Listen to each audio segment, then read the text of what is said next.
Assalamualaikum Ustadz. Waalaikumsalam warahmatullahi wabarakatuh. Ustadz mau minta solusi. Dulu saya mau menikah, tapi keluarga laki-laki menolak saya karena saya ini ada kecacatan fisik di bibir saya.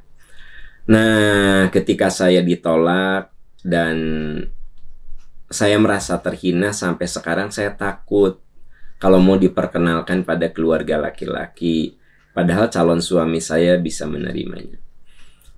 Ya begini ya, memang kalau menikah itu bukan Anda dan laki-laki itu, bukan Anda dan perempuan itu, tapi memang menikah itu juga harus berhadapan dengan keluarga gitu.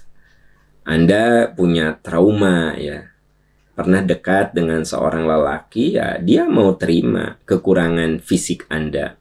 Tapi begitu dikenalkan dengan keluarganya, mereka menolak. Ya Anda ambil hikmah saja. Sambil ya kalau memungkinkan, mohon maaf karena Anda menyebut kecacatannya adalah ada sumbing di bibir, ya bisa berobat juga ya.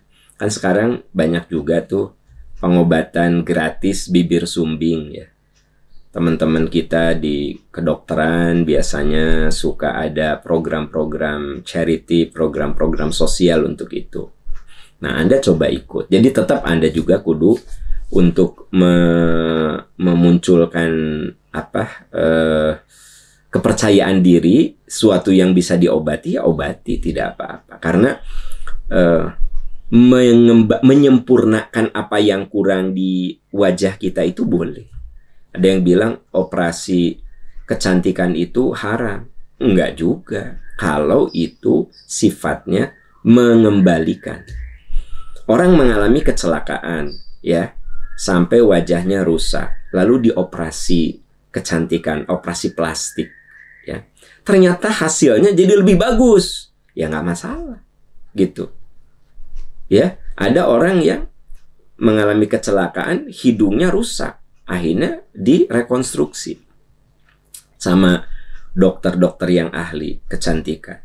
Hidungnya jadi bagus. Sampai kata teman-temannya, kamu mah lebih bagus sekarang ya hidungnya, wajahnya dibanding sebelum kecelakaan.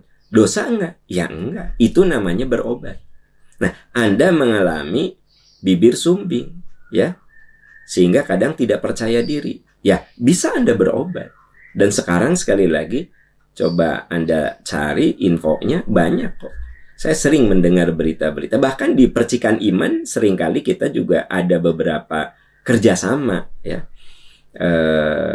untuk operasi bibir sumbing, untuk khitanan massal, untuk pokoknya yang berkaitan dengan masalah kesehatan, operasi katarak gitu. Program-program di Percikan Iman ada saat kita berkolaborasi ya dengan tim dokter yang ahli di bidang itu, karena bidang kedokteran juga mereka butuh ada pengabdian pada masyarakat, lalu kolaborasi dengan kita dengan Percikan Iman itu beberapa kali kita melakukan itu. Nah, Anda perlu berobat gitu loh, perlu memperbaiki diri.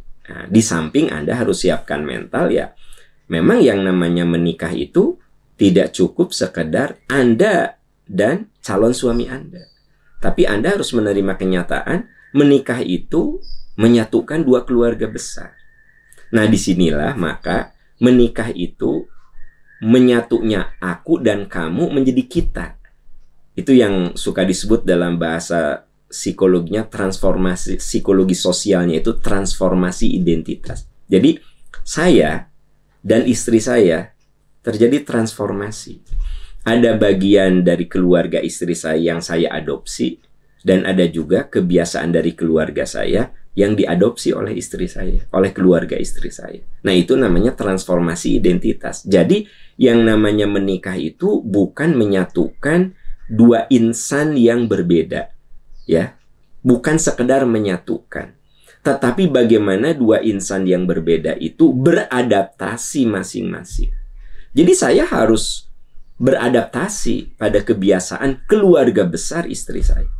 Istri saya harus beradaptasi pada kebiasaan keluarga besar saya. Nah, baru rumah tangga itu akan indah. Nah, itu yang kemudian dikatakan bahwa rumah tangga itu menyatukan dua keluarga besar. Coba Anda lihat di surat An-Nisa ayat 1, itu Nabi kalau menasehati pernikahan selalu mengutip surat An-Nisa ayat 1 itu.